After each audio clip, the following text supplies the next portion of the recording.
Hi friends, ಎಲ್ಲರಿಗೂ ನಮಸ್ಕಾರ. ಮಂಜು ಕ್ರಿಯೇಟಿವ್ಸ್ಗೆ ಸ್ವಾಗತ. ಇವತ್ತು ಇನ್ನೊಂದು ಬ್ಲೌಸ್ ಡಿಸೈನು, ಅದರಲ್ಲೂ ಒಂದು ಬರ್ಡ್ ಪ್ಯಾಟರ್ನ್ ಹೇಗೆ ಮಾಡೋದು ನೋಡೋಣ. ಇದಾಗಲೇ ನಾನು ಟ್ರೇಸ್ ಮಾಡ್ಕೊಂಡಿದ್ದೀನಿ ಬ್ಯಾಕ್ ನೆಕ್ಕಲ್ಲಿ. ಬಾರ್ಡರ್ ಸ್ವಲ್ಪ ದೊಡ್ಡದಾಗಿದೆ ಫ್ರೆಂಡ್ಸ್, ಹಾಗಾಗಿ ಆ ಬಾರ್ಡರ್ ಮೇಲೇ ಈ ಒಂದು ಡಿಸೈನ್ ಬರುತ್ತೆ. ನೋಡ್ಕೊಳ್ಳಿ ಯಾವ ರೀತಿ ಎಲ್ಲ ಹಾಕೋದು ಅಂತ. ಕಲರ್ ಕಾಂಬಿನೇಷನ್ಸ್ ಅಂದರೆ ಪಿಂಕು, ಸಿಲ್ವರು, ಗೋಲ್ಡ್, ಈ 3 ಕಲರ್ ಕಾಂಬಿನೇಷನ್ಸ್ ಇದೆ ಈ ಒಂದು ಬ್ಲೌಸಲ್ಲಿ. ಅದನ್ನು ನೋಡಿಕೊಂಡು ಯಾವ್ಯಾವ ಇದು ಫಿಲ್ಲಿಂಗಿಗೆ ಯಾವ ಥರ ಎಲ್ಲ ಬಳಸ್ತೀನಿ ಅನ್ನೋದನ್ನು ವಿಡಿಯೋನ ಕೊನೆ ತನಕ ನೋಡಿದರೆ ಗೊತ್ತಾಗುತ್ತೆ. ಹಾಗೆ ಹೊಸಬ್ರು ದಯವಿಟ್ಟು ಸಬ್ಸ್ಕ್ರೈಬ್ ಮಾಡ್ಕೊಳ್ಳಿ. ಮತ್ತು ಬಿಗಿನರ್ಸ್ ಆಗಿದ್ದರೆ ಆರಿ ಕಲಿತಾ ಇದ್ದೀರಂದರೆ ವಿಡಿಯೋನ ಸ್ಕಿಪ್ ಮಾಡದೆ ನೋಡ್ಕೊಳ್ಳಿ. ಓಕೆನಾ ಫ್ರೆಂಡ್ಸ್, ಬನ್ನಿ ಈಗ ಈ ಒಂದು ಬರ್ಡನ್ನು ಯಾವ ರೀತಿ ಎಲ್ಲ ನಾನು ಫಿಲ್ ಮಾಡ್ತೀನಿ ಅಂತ ನೋಡೋಣ.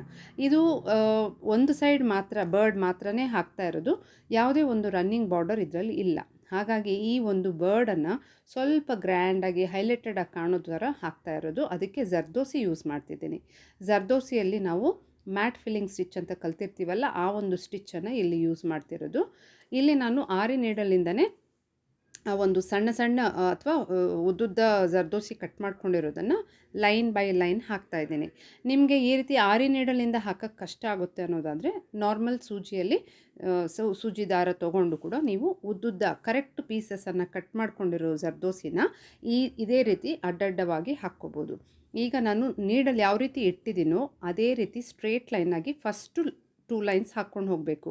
ಆಮೇಲೆ ಆ ಕಡೆ ಪೋರ್ಷನ್ ಫಸ್ಟ್ ಒಂದು ಹಾಫ್ ಈಗ ತೋರಿಸಿದ್ದೀನಲ್ಲ, ಆ ಕಡೆ ಇರೋದು ಪೋರ್ಷನನ್ನು ಫಸ್ಟು ತುಂಬಿದ ಮೇಲೆ ಇನ್ನು ಈ ಕಡೆ ಇರೋ ಪೋರ್ಷನನ್ನು ಅಂದರೆ ಎಡಗಡೆ ಇರೋ ಪೋರ್ಷನನ್ನು, ನೀಡಲ್ಗೆ ಎಡಗಡೆ ಬಂದಿರುವಂಥ ಪೋರ್ಷನನ್ನು ಆಮೇಲೆ ಫಿಲ್ ಮಾಡ್ಕೋಬೇಕಾಗುತ್ತೆ. ಇದು ಯಾಕಾಗಿ ಅಂತಂದರೆ ನಾವು ಡಿಸೈನ್ ಫಿಲ್ ಮಾಡುವಾಗ ಯಾವುದೋ ಒಂದು ಮೂಲೆಯಿಂದ ಸ್ಟಾರ್ಟ್ ಮಾಡಿದರೆ ನಿಮಗೆ ಕನ್ಫ್ಯೂಸ್ ಆಗುತ್ತೆ.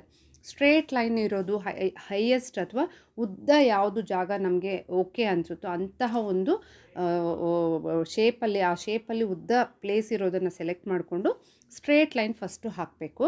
ಆ ಒಂದು ಸ್ಟ್ರೇಟ್ ಲೈನ್ ಹಾಕಿದ ಮೇಲೆ ಲೆಫ್ಟ್ ಆರ್ ರೈಟ್ ಅಂದರೆ ಆ ಒಂದು ಲೈನಿನ ಎಡಗಡೆ ಅಥವಾ ಬಲಗಡೆ ಇರೋ ಪೋರ್ಷನನ್ನು ಫುಲ್ ಕಂಪ್ಲೀಟ್ ಮಾಡಬೇಕು. ಅಂದರೆ ಒಂದು ಅರ್ಧ ಭಾಗ ಫಿಲ್ ಮಾಡ್ತೀರಾ, ಆಮೇಲೆ ಉಳಿದ ಅರ್ಧ ಭಾಗನ ಆಮೇಲೆ ಮತ್ತೆ ಫಿಲ್ ಮಾಡಿಕೊಂಡು ಈ ಒಂದು ಮ್ಯಾಟ್ ಫಿಲ್ಲಿಂಗನ್ನು ಹಾಕಬೇಕು. ಇದರಲ್ಲಿ ಇನ್ನೊಂದು ಇಂಪಾರ್ಟೆಂಟ್ ಅಂದರೆ ಜರ್ದೋಸಿ ಕಟ್ಟಿಂಗು ಕರೆಕ್ಟು ಅಳತೆಗೆ ಕಟ್ ಮಾಡ್ಕೋಬೇಕು. ನೋಡಿ, ನಾನು ಈಗ ಒಂದೊಂದು ಹಾಕ್ತಾ ಇರ್ತೀನಿ, ತೆಗಿತಾ ಇರ್ತೀನಿ. ಇನ್ನೊಂದು ಇದಕ್ಕೆ ಕಟ್ಟಿಂಗ್ ಅಂತಂದರೆ ಕಣ್ಣಳತೆಯಿಂದನೇ ಕಟ್ ಮಾಡಬೇಕು. ಇದಕ್ಕೆಲ್ಲ ಸ್ಕೇಲ್ ಮೆಜರ್ ಮಾಡ್ಕೊಂಡು ಕಟ್ ಮಾಡೋಕ್ಕೆ ಆಗೋದೇ ಇಲ್ಲ ಫ್ರೆಂಡ್ಸ್. ಸೊ ಇದು ಅಭ್ಯಾಸ ಆಯಿತು ಅಂದರೆ ನಿಮಗೆ ಗೊತ್ತಾಗುತ್ತೆ. ಇದೇ ರೀತಿ ನಾವು ಫುಲ್ ಆ ಒಂದು ಎಂಟೈರ್ ಒಂದು ಪೋರ್ಷನನ್ನು ಫಿಲ್ ಮಾಡಬೇಕು. ಇದನ್ನು ನಾರ್ಮಲ್ ನೀಡಲಲ್ಲೂ ಹಾಕ್ಬೋದು, ಆದರೆ ಈ ರೀತಿ ಆರಿ ವರ್ಕ್ ಮಾಡುವಾಗ, ಆರಿ ವರ್ಕಲ್ಲಿ ಅಂದರೆ ಆರಿ ನೀಡಲಲ್ಲಿ ಮಾಡುವಾಗ 2 ಲೈನ್ಸ್ ಅಟ್ ಎ ಟೈಮ್ ಅಂದರೆ ಒಂದೇ ಸತಿ ನೀವು 2 ಲೈನ್ ಮಾಡ್ಕೊಂಡು ಹೋಗ್ಬೋದು. ನೋಡಿ, ಆಗ ನಮಗೆ ಈಸಿಯಾಗೂ ಮಾಡ್ಕೋಬೋದು. ಸ್ವಲ್ಪ ನೋಡಿಕೊಂಡು ಒಂದು ಚಾಪೆಯ ಒಂದು ಲುಕ್ ಬರೋ ಥರನೇ, ಅಂದರೆ ಆ ಲೈನ್ಸು ಅಪ್ ಆ್ಯಂಡ್ ಡೌನ್ ಆಗ್ತಾ ಇರುತ್ತೆ. ಅದನ್ನು ನೋಡಿಕೊಂಡು ನಾವು ಹಾಕ್ಕೋಬೇಕು. ಇದರ ಕುರಿತಾಗಿ ನಿಮಗೆ ಕೆಲವೊಂದು ವೀಡಿಯೋಸಲ್ಲಿ ಇನ್ನೂ ಡೀಟೇಲ್ಡ್ ಎಕ್ಸ್ಪ್ಲನೇಷನ್ ಕೊಟ್ಟಿರೋ ವೀಡಿಯೋಸು ಇದೆ ಫ್ರೆಂಡ್ಸ್, ಬೇಕಾದರೆ ನೋಡ್ಬೋದು. ಮಂಜು ಕ್ರಿಯೇಟಿವ್ಸ್ ಚಾನಲಲ್ಲಿ ಇರುತ್ತೆ, ತಪ್ಪದೇ ನೋಡಿ. ಓಕೆನಾ ಫ್ರೆಂಡ್ಸ್, ಈಗ ಒಂದು ಪೋರ್ಷನ್ ಆಗಿದೆ. ಈಗ ಇನ್ನೊಂದು ಪೋರ್ಷನು, ಅದು ಆ ಟೇಲ್ ಹತ್ರ ಬರ್ತಿದೆಯಲ್ಲ, ಆ ಪೋರ್ಷನೆಲ್ಲನೂ ಇದೇ ರೀತಿ ಜರ್ದೋಸಿ ಕಟ್ ಪೀಸಸ್ಸಿಂದ ಫಿಲ್ ಮಾಡ್ಕೋಬೇಕಾಗತ್ತೆ. ನಾವು ಮ್ಯಾಟ್ ಫಿಲ್ಲಿಂಗು ಥ್ರೆಡ್ಡಲ್ಲಿ ಕೂಡ ಮಾಡ್ಕೋಬೋದು. ಇಲ್ಲಿ ನಾನು ಜರ್ದೋಸಿ ಯಾಕೆ ತೊಗೊಂಡೆ ಅಂದರೆ, ಆಗಲೇ ಹೇಳಿದಂತೆ ಬ್ಲೌಸನ್ನು ಇನ್ನು ಸ್ವಲ್ಪ ಗ್ರ್ಯಾಂಡಾಗಿ ಕಾಣಬೇಕು ಅನ್ನೋ ಉದ್ದೇಶದಿಂದ ಜರ್ದೋಸಿ ಮ್ಯಾಟ್ ಫಿಲ್ಲಿಂಗನ್ನು ಹಾಕ್ತಾಯಿದ್ದೀನಿ. ಇಲ್ಲಿ ನಾವು ಬ್ಲೌಸಲ್ಲಿ 3 ಕಲರ್ ಅಂತ ಹೇಳಿದ್ದೆ, ಅದನ್ನು ನೋಡ್ಕೊಂಡು ಕಾಂಬಿನೇಷನ್ಸ್ ಮಾಡುವಾಗ ಜರ್ದೋಸಿಯಲ್ಲಿ ಕೂಡ ಸುಮಾರು ಶೇಡ್ಸ್ ಸಿಗುತ್ತೆ. ಗೋಲ್ಡು, ಡಲ್ ಗೋಲ್ಡು ಅಥವಾ ಆ್ಯಂಟಿಕ್ ಲುಕ್ ಇರೋವಂಥದ್ದು ನೀವು ನೋಡ್ಕೊಂಡು ತೊಗೊಂಡು ಆ ಥರ ಯಾವ್ದು ಬೇಕೋ ಅದನ್ನು ಹಾಕ್ಬೋದು. ಈಗ ಶುಗರ್ ಬೀಡಿಂದ ಇದಕ್ಕೆ ಔಟ್ಲೈನ್ ಕೊಡ್ತಿದ್ದೀನಿ.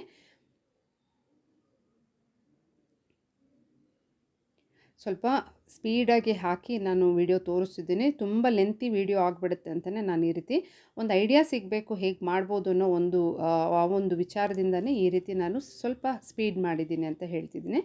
ಇಲ್ಲಿ ನೋಡಿ, ಈಗ ನೆಕ್ಸ್ಟು ಆ ಒಂದು ರೆಕ್ಕೆ, ಆ ವಿಂಗ್ಸ್ ಬರುತ್ತಲ್ಲ, ಆ ಒಂದು ಪೋರ್ಷನ್ಗೆ ಈಗ ಆ್ಯಂಟಿಕ್ ಲುಕ್ ಇರೋಂಥ ಬೀಡ್ಸನ್ನು ತೊಗೊಂಡು ಅದಕ್ಕೆ ಫಸ್ಟು ಔಟ್ಲೈನ್ ಕೊಡ್ತಿದ್ದೀನಿ. ಸೇಮ್ ಎಲ್ಲನೂ ಗೋಲ್ಡಲ್ಲೇ ಹಾಕಿಬಿಟ್ರೆ ನಮಗೆ ಆ ವೇರಿಯೇಷನ್ಸು ಅಥವಾ ಲುಕ್ಕು ಅದು ಒಂಥರ ತುಂಬ ಚೆನ್ನಾಗಿ ಎತ್ತು ಕಾಣೋದಿಲ್ಲ. ಅದಕ್ಕೋಸ್ಕರ ಸ್ವಲ್ಪ ವ್ಯತ್ಯಾಸ ಮಾಡಿಕೊಂಡು ಕಲರ್ ಕಾಂಬಿನೇಷನ್ಸ್ ನೋಡ್ಕೊಂಡು ನಾವು ಮಾಡ್ಕೋಬೇಕು. ಇಲ್ಲೊಂದು ಮಾರ್ಕಿಂಗ್ ಕೊಡ್ತಿದ್ದೀನಿ. ಇದಕ್ಕೆ ರೆಕ್ಕೆಯ ಒಂದು ಪೋರ್ಷನಲ್ಲಿ ಬಿಡಿ ಬಿಡಿಯಾಗಿ ನಮಗೆ ಆ ಒಂದು ರೆಕ್ಕೆಗಳು ಕಾಣೋ ಥರ ನಾವು ಮಾಡೋದಕ್ಕೋಸ್ಕರ ಇಲ್ಲಿ ಜರ್ದೋಸಿ ಪೀಸಸನ್ನು ಉದ್ದುದ್ದ, ಅದು ಕೂಡ ಆ್ಯಂಟಿಕ್ ಲುಕ್ ಇರೋವಂಥದ್ದೇ ಕಟ್ ಮಾಡ್ತಾ ಇದ್ದೀನಿ. ಸ್ವಲ್ಪ ಲೆಂತಿಯಾಗಿದೆ, ಬಿಕಾಸ್ ಆ ಲೈನ್ ಹೇಗೆ ನಾನು ಬರೆದಿದ್ದೀನೋ ಅಲ್ಲಿ ಲವಂಗ ಸ್ಟಿಚ್ ಹಾಕಬೇಕು. ಅದಕ್ಕೆ ನಾರ್ಮಲ್ ನೀಡಲಲ್ಲೇ ಹಾಕಬೇಕು. ಇದು ಮತ್ತು ಚಮ್ಕಿನೂ ಯೂಸ್ ಮಾಡ್ತಿದ್ದೀನಿ. ಇನ್ನೊಂದು ಹೇಳಬೇಕಂದ್ರೆ ಇದರಲ್ಲಿ ಬ್ಲೌಸಲ್ಲಿ ಅಥವಾ ಸ್ಯಾರಿಯಲ್ಲಿ ಕೆಲವೊಂದು ಕಲರ್ಸ್ ಈ ಥರ ನಾನು ಗ್ರೀನ್ ತೊಗೊಂಡಿದ್ದೀನಲ್ಲ, ಅದು ಇಲ್ಲವೇ ಇಲ್ಲ ಸ್ಯಾರಿಯಲ್ಲಿ. ಆದರೂ ಕೂಡ ನಾನೇನು ಮಾಡ್ತಿದ್ದೀನಿ, ಯೂಸ್ ಮಾಡೋದ್ರಿಂದ ಆ ಒಂದು ನಾವು ನೋಡಿದ್ದೀವಿ ಬರ್ಡ್ಸಲ್ಲಿ ಎಷ್ಟು ಕಲರ್ಫುಲ್ಲಾಗಿರುತ್ತಲ್ಲ, ಹಾಗೆಯೇ ಇಲ್ಲಿ ಈ ಬರ್ಡನ್ನು ಕಲರ್ಫುಲ್ಲಾಗಿ ಮಾಡ್ತಿರೋದು. ಲವಂಗ ಸ್ಟಿಚ್ ಹಾಕುವಾಗ ಹಾಗೆ ಅದ್ರ ಜೊತೆಯಲ್ಲೇ ಒಂದು ಸೀಕ್ವೆನ್ಸ್ ಹಾಕ್ಬಿಟ್ರೆ ನಮಗಿನ್ನು ಸ್ವಲ್ಪ ಗ್ಲಿಟರಾಗಿ ಕಾಣುತ್ತಲ್ವ, ಅದಕ್ಕೋಸ್ಕರ ಥ್ರೆಡ್ಡಲ್ಲೂ ಹಾಕ್ಬೋದು. ಅಗೇನ್ ನಾನಿದು ಸ್ವಲ್ಪ ಹೈಲೈಟೆಡಾಗಿ ಕಾಣಬೇಕು ಅಂತ ಜರ್ದೋಸಿ ಹಾಕ್ತಿದ್ದೀನಿ. ಸ್ವಲ್ಪ ಹತ್ರ ಆ ಒಂದು ಜರ್ದೋಸಿ ಆ ಲೈನ್ ಟು ಲೈನ್ ನಾನು ಏನು ಬರ್ಕೊಂಡಿದ್ನೋ ಅದು 1 by 1 ಮೇಲ್ಗಡೆಯಿಂದ ಕೆಳಗಡೆ ಪೋರ್ಷನ್ಗೆ ಬರೋ ಥರ ಹಾಕ್ತೀನಿ. ನೀವು ಇಲ್ಲಿಯೂ ಅಷ್ಟೇ ಸಿಲ್ಕ್ ಥ್ರೆಡ್ಡು ಬೇಕಾದರೆ ಯೂಸ್ ಮಾಡ್ಕೋಬೋದು. ಇಲ್ಲ ನಮಗೆ ಈ ಥರ ಆಗಲ್ಲ ಅಂದರೆ ಮ್ಯಾಟ್ ಫಿಲ್ಲಿಂಗು ಇವಾಗ ಬಾಡಿ ಪಾರ್ಟ್ಗೆ ಥ್ರೆಡ್ಡಲ್ಲಿ ಕೂಡ ಹಾಕ್ಬೋದಾಗಿತ್ತು. ಅದೇ ರೀತಿ ಇಲ್ಲಿ ಕೂಡ ಥ್ರೆಡ್ ಕಾಂಬಿನೇಷನ್ ತೊಗೊಂಡು ಫ್ರೆಂಚ್ ನಾಟ್ಗಳಂತೆ ಲವಂಗ ಸ್ಟಿಚ್ಚು ಥ್ರೆಡ್ಡಲ್ಲಿ ಕೂಡ ಹಾಕ್ಕೊಂಡು ಮಾಡ್ಬೋದು. ಈ ರೀತಿ ನಾವು ಹಾಕ್ಬೋದು, ತುಂಬ ಚೆನ್ನಾಗೂ ಕಾಣುತ್ತೆ ಇದೆಲ್ಲ. ಫಸ್ಟ್ ಲೈನ್ ಆದಮೇಲೆ ಸೆಕೆಂಡ್ ಲೈನು, ಥರ್ಡು, ಫೋರ್ತು, ಈ ರೀತಿ ಎಷ್ಟು ಆಗುತ್ತೋ ನೋಡಿಕೊಂಡು ಎಲ್ಲವನ್ನು ಅದೇ ರೀತಿ ಫಿಲ್ ಮಾಡ್ಕೋಬೇಕಾಗತ್ತೆ.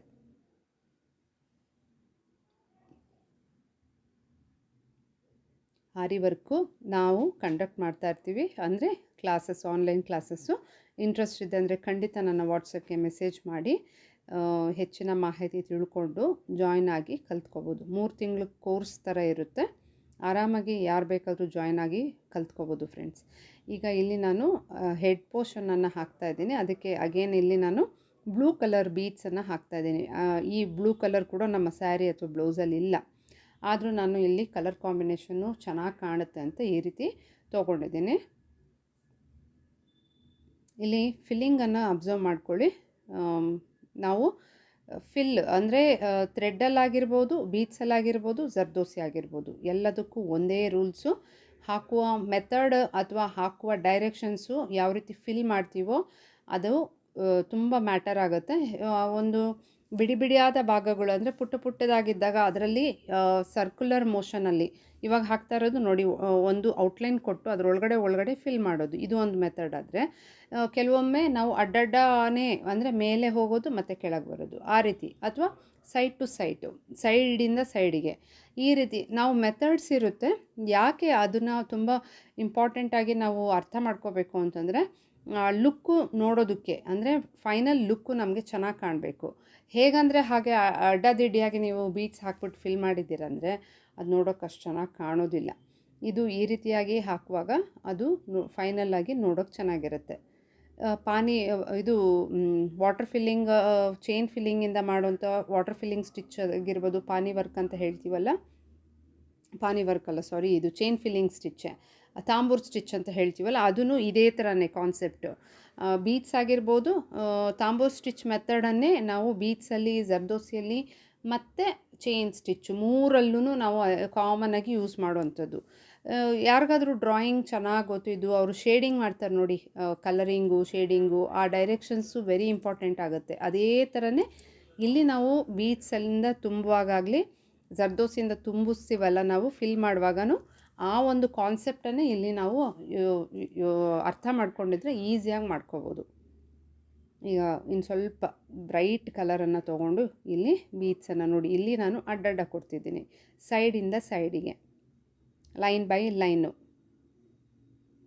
ಸೆಕೆಂಡ್ ಲೈನ್ ಆಯಿತು, ಥರ್ಡ್ ಲೈನ್, ಫೋರ್ತ್ ಲೈನ್, ಈ ರೀತಿಯಾಗಿ ಅದು ಫಿಲ್ ಮಾಡ್ತಿದ್ದೀನಿ. ಬಿಕಾಸ್ ಅದು ಕುತ್ತಿಗೆ ಅಥವಾ ಕತ್ತಿನ ಭಾಗ ಬರೋದ್ರಿಂದ ಅದು ಆ ರೀತಿ ಹಾಕಿದರೆ ಚೆನ್ನಾಗಿ ಕಾಣುತ್ತೆ ಅಂತ ಆ ರೀತಿ ಹಾಕಿರೋದು. ಈಗ ಇದರ ಕೊಕ್ಕು ಮತ್ತು ಕಣ್ಣು ಇದಕ್ಕೆಲ್ಲ ನಾನು ಕುಂದನ್ ಮತ್ತು ಕುಂದನ್ ಸಣ್ಣ ಅದು ಸ್ಟೋನು, ಕ್ಲಿಪ್ ಸ್ಟೋನ್ ಬರುತ್ತಲ್ಲ, ಅದನ್ನು ಕಣ್ಣಿಗೆ ಹಾಕ್ತಿದ್ದೀನಿ. ಕುಂದನ್ ಆದರೆ ಅಂಟಿಸಿದ್ರೆ ಸಾಕಾಗತ್ತೆ. ಇದಕ್ಕೆ ಸೂಜಿ ಮತ್ತು ದಾರದಿಂದ 4 ಕಡೆ ಹೋಲ್ಸ್ ಇರೋದ್ರಿಂದ ಅದನ್ನು ನಾವು ಸ್ಟಿಚ್ ಮಾಡಿ ಅದನ್ನು ಅಲ್ಲಿ ಫಿಕ್ಸ್ ಮಾಡ್ಕೋಬೇಕಾಗತ್ತೆ. ನೋಡಿ, ಕಣ್ಣುದು ಬಂದಿದ್ದ ತಕ್ಷಣವೇ ನಮಗೆ ಬರ್ಡ್ದು ಲುಕ್ಕು ಎಷ್ಟು ಔಟ್ಲು ಚೆನ್ನಾಗಿ ಕಾಣ್ತಿದೆ ಅಂತ.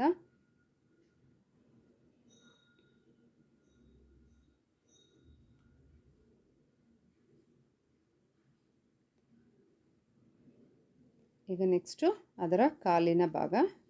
ಅಗೇನ್ ನಾವು ಆ ಬಾಡಿ ಪಾರ್ಟಲ್ಲಿ ಯಾವುದು ಬೀಡ್ಸ್ ಇತ್ತೋ ಅದರದ್ದೇ ಕಂಟಿನ್ಯೂಷನ್ನು ಕಾಲಿಗೆ ಕೂಡ ಹಾಕ್ತಿದ್ದೀನಿ. ಅದು ಒಂದು ರೆಂಬೆ ಮೇಲೆ ಕೂತಿರೋ ಥರ ಅಥವಾ ನಿಂತಿರೋ ಥರ ಅದು ಇರೋದ್ರಿಂದ ಅದು ಹಾಗೇ ನಾನು ಆ ಒಂದು ಬೀಡ್ಸಿಂದ ಔಟ್ಲೈನು ಅಥವಾ ಜಸ್ಟ್ ಅದಕ್ಕೆ ಬರ್ಕೊಂಡಿರೋದು ಹೇಗೆ ಬರೆದಿರ್ತೀವೋ ಹಾಗೆ ಹಾಕಿದರೆ ಆಯಿತು.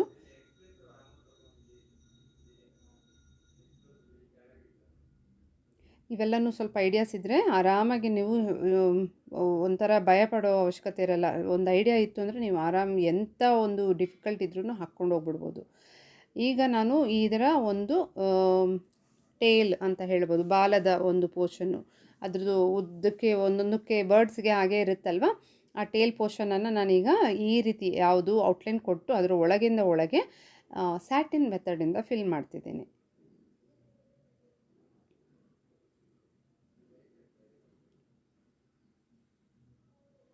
ತುಂಬ ನಮಗೆ ಈ ಥರ ಟೇಲ್ ಅನ್ನೋದು ಸಪ್ರೇಟಾಗಿ ಒಂದೇ ಇದನ್ನು ಫಿಲ್ ಮಾಡೋಕ್ಕಿಂತ ಈ ರೀತಿ ಪಾರ್ಟ್ ಬೈ ಪಾರ್ಟ್ ಅಥವಾ ಬಿಡಿ ಬಿಡಿಯಾಗಿ ಅದನ್ನು ಸ್ಟ್ರಿಪ್ಗಳ ಥರ ನಾವು ಮಾರ್ಕ್ ಮಾಡಿಕೊಂಡು ಆ ಒಂದು ಚಿಕ್ಕ ಚಿಕ್ಕ ಪೋರ್ಷನನ್ನು ಫಿಲ್ ಮಾಡಿದಾಗಲೂ ಔಟ್ಲುಕ್ಕು ಚೆನ್ನಾಗೇ ಕಾಣುತ್ತೆ.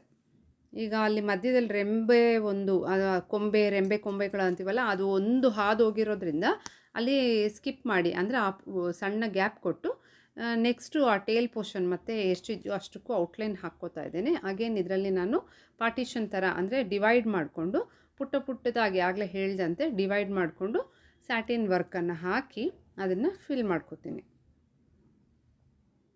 ನೋಡಿ, ಇವಾಗ ಅಲ್ಲಿಗೆ ಒಂದು ಸ್ಟೆಪ್ಪು. ಒಂದೇ ಸತಿ ನಾವು ತುಂಬ ಉದ್ದ ಇರೋದಕ್ಕೆ ನಾವು ಯಾವಾಗಲೂ ಅಥವಾ ತುಂಬ ಸ್ಪೇಸ್ ಇರೋ ದೊಡ್ಡ ಜಾಗಕ್ಕೆ ಸ್ಯಾಟಿನ್ ಸ್ಟಿಚ್ ಹಾಕಿ ಫಿಲ್ ಮಾಡಬಾರ್ದು. ಒನ್ಸ್ ನಾವು ಫ್ರೇಮಿಂದ ರಿಮೂವ್ ಮಾಡಿದ ತಕ್ಷಣ ಅದು ಲೂಸ್ ಆಗಿಬಿಟ್ಟು ನೋಡೋಕೆ ಆಕ್ವರ್ಡಾಗಿ ಅಥವಾ ಆಡಾಗಿರುತ್ತೆ. ಹಾಗಾಗಿ ಆದಷ್ಟು ನೋಡಿಕೊಂಡು ಡಿವೈಡ್ ಮಾಡ್ಕೊಂಡು ಪುಟ್ಟದಾಗಿ ಅದನ್ನು ಪಾರ್ಟ್ಸ್ ಮಾಡಿಕೊಂಡು ಅದನ್ನು ಫಿಲ್ ಮಾಡಿಕೊಂಡ್ರೆ ತುಂಬ ಚೆನ್ನಾಗಿರುತ್ತೆ. ಈಗ ನೋಡಿ, ಈ ಥರನೇ ಹಾಕಿ ಫಿಲ್ ಮಾಡಬೇಕು. ಫೈನಲ್ ಲುಕ್ಕು ಈಗ ನಿಮ್ಗೆ ಗೊತ್ತಾಗ್ತಾ ಇದೆ ಅನ್ಕೋತೀನಿ. ಈಗ ಇದಕ್ಕೆ ಔಟ್ಲೈನು ಜರಿ ಥ್ರೆಡ್ಡಿಂದ ಕೊಡಬೇಕು. ಪ್ರತಿಯೊಂದು ಏನೇ ಒಂದು ನೀವು ಮಾಡಿದರೂ ಅದಕ್ಕೆ ಔಟ್ಲೈನ್ ಕೊಡೋದನ್ನು ಖಂಡಿತ ಮರಿಬೇಡಿ, ಆಗಲೇ ಅದು ಫೈನಲ್ ಆಗಿ ನೋಡೋಕೆ ಚೆನ್ನಾಗಿರುತ್ತೆ. ನೋಡಿ, ಆಲ್ಮೋಸ್ಟ್ ಬರ್ಡ್ ಕಂಪ್ಲೀಟ್ ಆಯಿತು. ಈಗ ರೆಂಬೆ ಕೊಂಬೆ ಇವೆಲ್ಲ ಏನಿದೆಯೋ ಮಾಡಬೇಕು. ಅದೆಲ್ಲ ಬೀಡ್ಸಿಂದ ಮಾಡೋದಿದೆ. ಆ್ಯಂಟಿಕ್ ಬೀಡ್ಸಿಂದ ಜಸ್ಟ್ ಆ ರೆಂಬೆಗಳಿಗೆ ಸ್ವಲ್ಪ ಅಗಲ ಬರೋ ಜಾಗದಲ್ಲಿ ಡಬಲ್ ಹಾಕಿದ್ದೀನಿ, ಉಳಿದಿದ್ದಕ್ಕಲ್ಲ ಸಿಂಗಲ್ಲು. ಒಂದು ಚಿಕ್ಕ ಚಿಕ್ಕ ಕ್ರೀಪರ್ ಥರ ಇರೋದು ಲೀಫು ಇಂಥದಕ್ಕೆಲ್ಲ ನಾರ್ಮಲ್ ಒಂದು ಗೋಲ್ಡ್ ಇದರಿಂದ ಔಟ್ಲೈನ್ ಕೊಟ್ಟಿದ್ದೀನಿ. ಈಗ ಅದನ್ನೆಲ್ಲನೂ ಫಿಲ್ ಮಾಡಬೇಕು. ಅಗೇನ್ ನಾವು ನೋಡಿ ಬ್ಲೌಸ್ ಕಲರಲ್ಲೇ ನಿಮ್ಗೆ ಗೊತ್ತಾಗ್ತಾ ಇದೆ ಅಲ್ವಾ, ಒಂಥರ ಪಿಂಕ್ ಆ್ಯಂಡ್ ಎಲ್ಲೋ ಒಂಥರ ಮಸ್ಟರ್ಡ್ ಎಲ್ಲೋ ಇದ್ದಂಗೆ ಇದೆಯಲ್ಲ, ಆ ಎರಡು ಕಲರ್ ಕಾಂಬಿನೇಷನ್ ಇರೋದ್ರಿಂದನೇ ಇಲ್ಲಿ ಮಸ್ಟರ್ಡ್ ಎಲ್ಲೋ ಕಲರ್ ತೊಗೊಂಡು ನಾನು ಲವಂಗ ಸ್ಟಿಚ್ಚು ಫ್ಲವರ್ಗೆ ಹಾಕ್ತಾಯಿದ್ದೀನಿ. 2 ಥರ ಫ್ಲವರ್ ಇದೆ. 2 ಥರ ಫ್ಲವರ್ಗೆ ಒಂದು ಸ್ವಲ್ಪ ಲವಂಗ ಸ್ಟಿಚ್ಚೆ ಹೆಚ್ಚಿಗೆ ಬಂದು ಇನ್ನೊಂದಕ್ಕೆ ಚಲ್ಲ ವರ್ಕ್ ಅಂತ ಹೇಳ್ತೀವಲ್ಲ ಅದು ಬರುತ್ತೆ. ಅದು ಮುಂದಿನ ಕಂಟಿನ್ಯೂಷನಲ್ಲಿ ನೀವು ನೋಡಿದರೆ ಗೊತ್ತಾಗುತ್ತೆ. ಈಗ ಇದೇ ರೀತಿ ನಾನು ಫ್ಲವರ್ಸ್ಗೆಲ್ಲನೂ ಲವಂಗ ಸ್ಟಿಚ್ ಹಾಕ್ಬಿಡ್ತೀನಿ.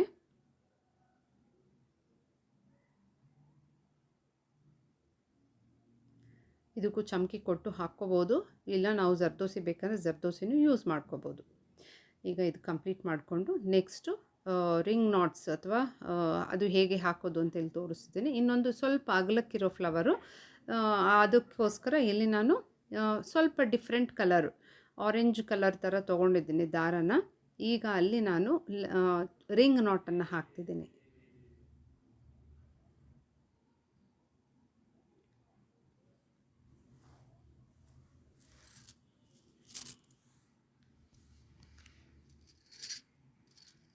ಇದೇ ರೀತಿ ಒಂದ್ರ ಪಕ್ಕ ಒಂದು ಅಥವಾ ಲೈನ್ ಬೈ ಲೈನ್ ನೋಡಿಕೊಂಡು ಫಸ್ಟ್ ಲೇಯರ್ ಸೆಕೆಂಡ್ ಲೇಯರ್ ಈ ರೀತಿ ನಾವು ಮಾಡಿದರೆ ಓವರ್ಲ್ಯಾಪು ಒಂದ್ರ ಮೇಲೆ ಒಂದು ಬರೋ ಥರ ಆಗ್ತಾ ಅದು ನೋಡೋದಕ್ಕೆ ತುಂಬ ಚೆನ್ನಾಗಿರುತ್ತೆ.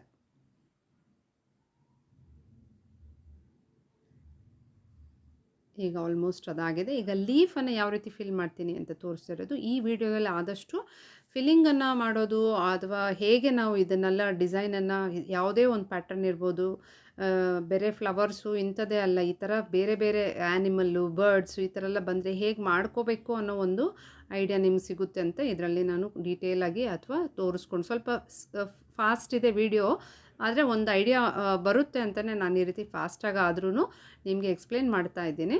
ನೋಡಿ, ಇದು ಸ್ಯಾಟಿನ್ ಮೆಥಡಿಂದ ಫಿಲ್ ಮಾಡಿಕೊಂಡು ಔಟ್ಲೈನ್ ಕೊಟ್ಟರೆ ಇದು ಬರ್ಡ್ ಕಂಪ್ಲೀಟ್ ಆಗುತ್ತೆ. ಮತ್ತು ಇದರಲ್ಲಿ ನೆಕ್ಲೈನು ತುಂಬ ಸಿಂಪಲಾಗಿ ಮಾಡಿದ್ದೀನಿ. ಏನು ಅದಕ್ಕೆ ತುಂಬ ಬಾರ್ಡರ್, ರನ್ನಿಂಗ್ ಬಾರ್ಡರ್ ಯಾವುದೂ ಇಲ್ಲ. ಸ್ಲೀವ್ದು ಪಾರ್ಟು ನೆಕ್ಸ್ಟ್ ವೀಡಿಯೋದಲ್ಲಿ ಹಾಕ್ತೀನಿ. ಇದಾಗಲೇ ಇದು ದೊಡ್ಡ ವೀಡಿಯೋ ಆಗಿರೋದ್ರಿಂದ ಇದಕ್ಕೆ ಔಟ್ಲೈನ್ ಕೊಟ್ಟು ಇದು ಕಂಪ್ಲೀಟ್ ಆದಮೇಲೆ ಇದರ ಲುಕ್ ಹೇಗಿದೆ ನೋಡೋಣ. ನೋಡಿ, ಈ ರೀತಿಯಾಗಿ ಬಂದಿದೆ. ಫಿಲ್ಲಿಂಗಾಗಿ ಅಲ್ಲೊಂದು ಬೀಡ್ ಇದನ್ನು ಕೊಟ್ಟಿದ್ದೀನಿ. ತುಂಬ ಸಿಂಪಲ್ ಅಂತ ಅನಿಸುತ್ತೆ ನೋಡೋಕ್ಕೆ. ಒಂದೇ ಸೈಡ್ ಬಂದಿದೆ. ಸ್ಟಿಚ್ ಆದಮೇಲಂತೂ ಈ ಬ್ಲೌಸ್ ತುಂಬ ಸೂಪರಾಗಿ ಕಾಣ್ತಿತ್ತು ಫ್ರೆಂಡ್ಸ್. ಹೇಗಿತ್ತು ಈ ವಿಡಿಯೋ? ಎಲ್ಲರಿಗೂ ಇಷ್ಟ ಆಯಿತು ಅನ್ಕೋತೀನಿ. ಲೈಕ್ ಮಾಡಿ, ಸಬ್ಸ್ಕ್ರೈಬ್ ಮಾಡಿ, ಸಪೋರ್ಟ್ ಮಾಡಿ. ನೆಕ್ಸ್ಟ್ ವೀಡಿಯೋದೊಂದಿಗೆ ಭೇಟಿ ಆಗ್ತೀನಿ. Bye friends.